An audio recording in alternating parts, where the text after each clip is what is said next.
Hi ಎಲ್ಲೋ ಎಲ್ಲರೂ ಹೇಗಿದ್ದೀರಿ? ಸಾಯಿ ಗಂಗಾ ವ್ಲಾಗ್ಗೆ ಸ್ವಾಗತ. ನಾನು ಚೆನ್ನಾಗಿದ್ದೀನಿ, ನೀವು ಹೇಗಿದ್ದೀರಾ ಅಂತ ಕಾಮೆಂಟ್ ಮಾಡಿ ತಿಳಿಸಿ. ಇದು ಸಂಡೇ ವ್ಲಾಗ್ ಆಗಿರುತ್ತೆ. ಇವತ್ತು ನಾನು ಯಾವಾಗಲೂ ಶುಕ್ರವಾರ ದೇವಸ್ಥಾನಕ್ಕೆ ಬರ್ತಾಯಿದ್ದೆ, ಆದರೆ ಅವರು ಬರ್ತಾ ಇರಲಿಲ್ವಲ್ಲ, ಕೆಲ್ಸಕ್ಕೆ ಹೋಗ್ತಾಯಿದ್ರು. ಇವತ್ತು ಸಂಡೇ ಆಗಿರೋದ್ರಿಂದ ದೇವಸ್ಥಾನಕ್ಕೆ ಹೋಗೋಣ ಅಂತ ಹೇಳಿದ್ರು, ಅದಕ್ಕೆ ದೇವಸ್ಥಾನಕ್ಕೆ ಹೊರಟ್ರಿ. ಹಾಗೆ ದೇವಸ್ಥಾನಕ್ಕೆ ಅಂದ್ಬಿಟ್ಟು ಹೊಸ್ದಾಗಿ ಉಂಡಿಗೆ ತೊಗೊಂಬಂದಿದ್ರು, ಅದಕ್ಕೂ ಪೂಜೆ ಮಾಡ್ತಾಯಿದ್ರು ಅಕ್ಕ. ಪೂಜೆ ಎಲ್ಲ ಮುಗಿಸ್ಕೊಂಡು ಹೋಗೋಣ ಅಂತ ನಾವು ಅಲ್ಲಿ ಕಾತ್ಕೊಂಡ್ರಿ.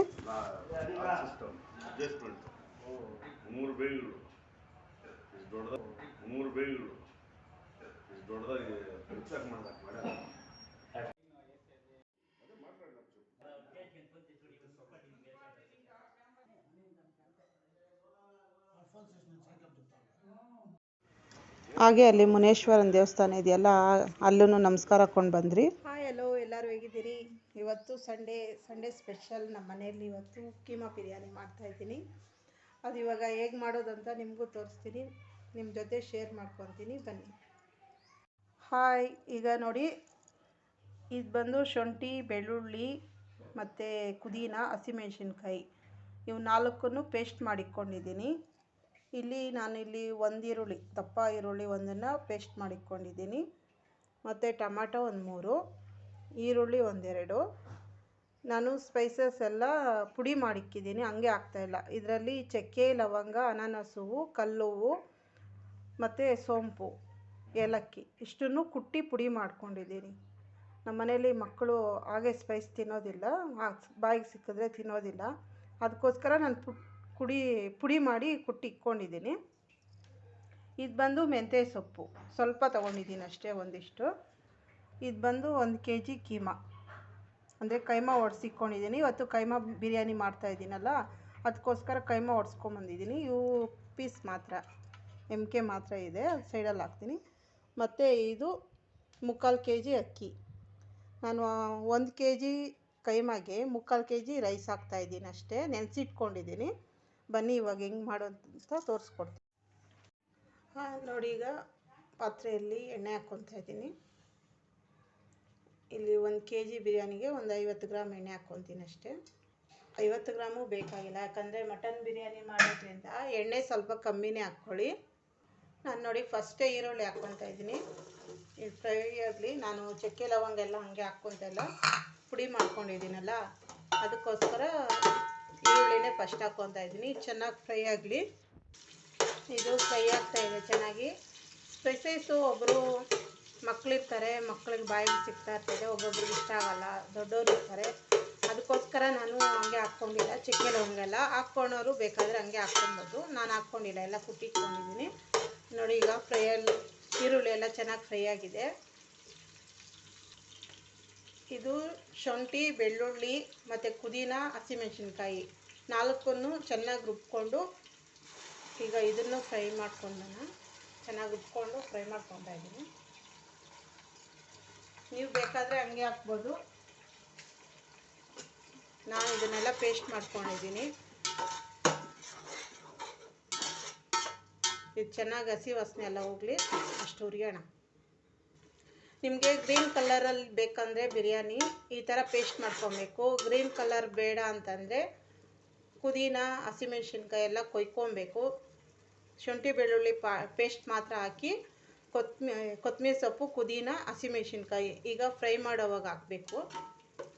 ಇಲ್ಲ ಪೇಸ್ಟ್ ಥರ ಬೇಕಂದರೆ ಈ ಥರ ಮಾಡ್ಕೊಬೇಕು. ಗ್ರೀನ್ ಕಲರ್ ಬಿರಿಯಾನಿ ಬೇಕಂದರೆ ಈ ಥರ ಮಾಡಬೇಕು. ರೆಡ್ ಕಲರ್ ಬೇಕಂದರೆ ನಾನು ಹೇಳಿರೋ ಥರ ಕೊಯ್ದುಬಿಟ್ಟು ಮಾಡಬೇಕು, ಚೆನ್ನಾಗಿರುತ್ತೆ. ಅದು ಚೆನ್ನಾಗಿರುತ್ತೆ, ಇದು ಚೆನ್ನಾಗಿರುತ್ತೆ. ನಾವು ಹಚ್ಕೊಂಡಿರೋ ಮೆಂತ್ಯ ಸೊಪ್ಪು ಹಾಕೋಣ. ಇದು ಸ್ವಲ್ಪ ಮಾತ್ರ ತೊಗೊಂಡಿದ್ದೀನಿ. ಇದು ಎಣ್ಣೆಲಿ ಚೆನ್ನಾಗಿ ಫ್ರೈ ಆಗಬೇಕು, ಇಲ್ಲಾಂದರೆ ಕಸರೆ ಬರುತ್ತೆ. ಅದಕ್ಕೆ ಇದನ್ನು ಫಸ್ಟು ಫ್ರೈ ಮಾಡ್ಕೊಂಡ್ಬಿಡೋಣ ಚೆನ್ನಾಗಿ.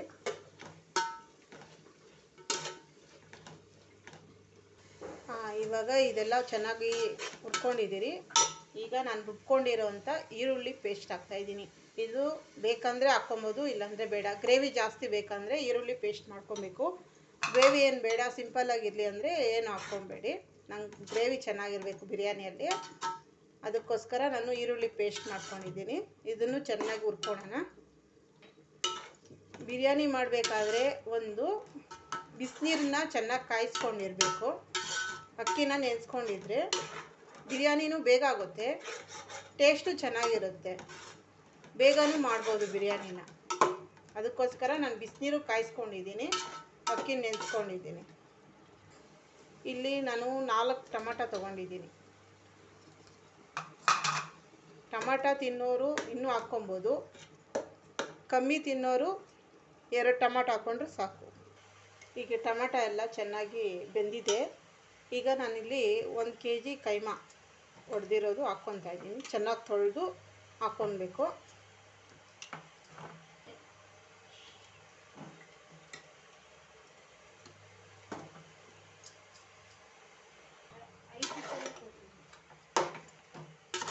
ಇವಾಗ ಇದನ್ನು ಚೆನ್ನಾಗಿ ಕಲಿಸೋಣ.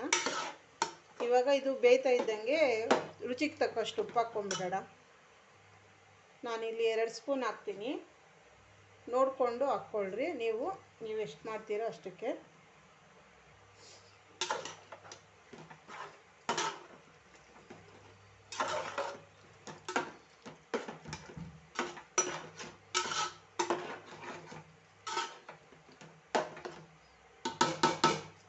ಈಗ ಇದು ಚೆನ್ನಾಗಿ ಬೇಯಲಿ. ಈಗ ಇದ್ರಾಗ ಒಂದು ಪ್ಲೇಟ್ ಮುಚ್ಚಿಬಿಡೋಣ. ಪ್ಲೇಟ್ ಮುಚ್ಚಿಬಿಟ್ಟು ಒಂದು 15 ನಿಮಿಷ ಹಾಗೆ ಬಿಡೋಣ, ಚೆನ್ನಾಗಿ ಬೇಯಲಿ. ಈಗ ಒಂದು 15-20 ನಿಮಿಷ ಆಗಿದೆ. ಕೀಮಾ ಅಲ್ವಾ, ಬೇಗ ಬೆಂದೋಗುತ್ತೆ. ಈ ಟೈಮಲ್ಲಿ ನಾವು ಕುಟ್ಕೊಂಡಿರೋಂಥ ಚಕ್ಕೆ ಲವಂಗ ಇವಾಗ ಹಾಕಬೇಕು. ತುಂಬ ಚೆನ್ನಾಗಿರುತ್ತೆ, ಸ್ಮೆಲ್ಲು ಇಷ್ಟು ಚೆನ್ನಾಗಿರ್ತೈತಿ. ಈಗ ಚೆನ್ನಾಗಿ ಕಲಿಸ್ಬಿಡೋಣ. ಈಗ ಇದು ಚೆನ್ನಾಗಿ ಬೆಂದಿದೆ. ಇವಾಗ ನಾವು ತೊಳೆದಿಟ್ಕೊಂಡಿರೋಂಥ ಅಕ್ಕಿ ಹಾಕ್ತೀವಿ. ಒಂದು 10 ನಿಮಿಷ ಎಲ್ಲ ರೆಡಿ ಮಾಡ್ಕೊಂಡಿದ್ದು 10 ನಿಮಿಷ ಅಕ್ಕಿ ನೆನೆಸ್ಕೊಂಡ್ರೆ ಸಾಕು. ಇದನ್ನು ಚೆನ್ನಾಗಿ ಕಲಿಸ್ಕೊಡೋಣ. ಅಕ್ಕಿ ನೆಂದಿರುತ್ತಲ್ಲ, ಜಾಸ್ತಿ ಕಲ್ಸಕ್ಕೆ ಹೋಗ್ಬೇಡಿ, ಅಕ್ಕಿ ಧೂಳಾಗುತ್ತೆ. ಇವಾಗ ನಾವು ಕಾಯಿಸ್ಕೊಂಡಿರೋ ಬಿಸಿನೀರು ಇದನ್ನು ಹಾಕೋಣ. ಫಸ್ಟೇ ಅಳತೆ ಪ್ರಕಾರ ಬಿಸಿನೀರನ್ನ ಕಾಯಿಸ್ಕೊಂಡಿರಿ. ಅಕ್ಕಿ ಹಾಕಿದ್ಮೇಲೆ ಬಿಸಿನೀರನ್ನು ಹಾಕಿ. ನೋಡಿ ಕಾಯಿಸ್ಕೊಂಡಿದ್ದೀನಿ, ಇವಾಗ ಹಾಕ್ತಾಯಿದ್ದೀನಿ. ಇದು ಚೆನ್ನಾಗಿ ಕುದೀಲಿ. ಇವಾಗ ಒಂದು 5 ನಿಮಿಷ ಮುಚ್ಚಳ ಮುಚ್ಚಿಟ್ಬಿಟ್ಟು ಚೆನ್ನಾಗಿ ಕಲಿಸ್ಕೊಡಿ. ಫಸ್ಟು ಚೆನ್ನಾಗಿ ಕುದೀಲಿ. ಕುದಿಯೋವಾಗ ಉಪ್ಪು ಖಾರ ಕರೆಕ್ಟಾಗಿದೆ ಅಂತ ನೋಡ್ಕೊಳ್ಳಿ. ಫಸ್ಟೇ ಕಮ್ಮಿ ಇದ್ದರೆ ಉಪ್ಪು ಹಾಕ್ಕೊಳ್ಳಿ, ಖಾರ ಬೇಕಾದರೂ ಹಾಕ್ಕೊಳ್ಳಿ. ನೋಡಿ ಇವಾಗ ಕುದೀತಾ ಇದೆ. ಈ ಟೈಮಲ್ಲಿ ನಾವು ಕಮ್ಮಿ ಇಟ್ಬಿಟ್ಟು ಅಕ್ಕಿ ಹಾಕಿದ್ಮೇಲೆ ಒಂದು 5 ನಿಮಿಷ ಕುದಿಸ್ಬೇಕು. ಅಕ್ಕಿನ ಕಮ್ಮಿ ಮಾಡಬೇಕಾದ್ರೆ ಕುದಿ ಬಂದಮೇಲೆ ಸಿಮ್ಮಲ್ಲಿ ಇಕ್ಬಿಟ್ಟು ಒಂದು 10 ನಿಮಿಷ ಬಿಡಬೇಕು ಸಿಮ್ಮಲ್ಲಿ. ಆಗ ಅನ್ನ ಎಲ್ಲ ಪರ್ಫೆಕ್ಟಾಗಿ ಆಗಿರ್ತೈತೆ. ಇವಾಗ 5 ನಿಮಿಷ ಕುದ್ದಿದೆ. ಇವಾಗ ಸಿಮ್ಮಲ್ಲಿ ಇಕ್ಕಿದ್ದೀನಿ. ಇವಾಗ ಪ್ಲೇಟ್ ಮುಚ್ಚೋಣ. ಒಂದು 10 ನಿಮಿಷ ಬಿಟ್ಟ ಮೇಲೆ ತೆಗೆದು ನೋಡೋಣ. ಈಗ ಬಿಸಿ ಬಿಸಿ ಕೈಮಾ ಬಿರಿಯಾನಿ ರೆಡಿಯಾಗಿದೆ. ಹಾಗೆ ಆಗಿದ ತಕ್ಷಣ ಮಕ್ಳಿಗೆ ಹಾಕ್ಕೊಟ್ರಿ, ತಿಂದರು. ತುಂಬ ಚೆನ್ನಾಗಿದೆ ಅಂದರು. ನಾವು ತಿಂದು ಮತ್ತು ಸಂಜೆ ಒಂದು ಮದುವೆಗೆ ಹೊರಡಬೇಕಾಗಿತ್ತು, ಅದಕ್ಕೋಸ್ಕರ ರೆಡಿ ಆಗ್ತಾಯಿದ್ರಿ. ಶ್ರೀನಿವಾಸಪುರದ ಹತ್ರ ಮದುವೆ, ನಮ್ಮ ಅತ್ತೆಯವ್ರ ರಿಲೇಷನ್ನೇ. ನಾವು ಹೊರಟಿದ್ದು ನಮ್ಮ ಅತ್ತೆಯವರ ಅಣ್ಣನ ಮಗ ಮತ್ತು ಸೊಸೆ, ಅವ್ರ ಜೊತೆಯಲ್ಲೇ ಕಾರಲ್ಲಿ ಹೊರಟ್ರಿ. ಬನ್ನಿ, ನಿಮ್ಮನ್ನು ಕರ್ಕೊಂಡು ಹೋಗ್ತೀನಿ ಮದುವೆಗೆ.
ಈಗ 8:30 ಆಗಿತ್ತು ಟೈಮು. ನಾವು ಟೈಮ್ ಆಗಿದೆ ಅಂದ್ಬಿಟ್ಟು ಊಟಕ್ಕೆ ಹೊರಟ್ವಿ.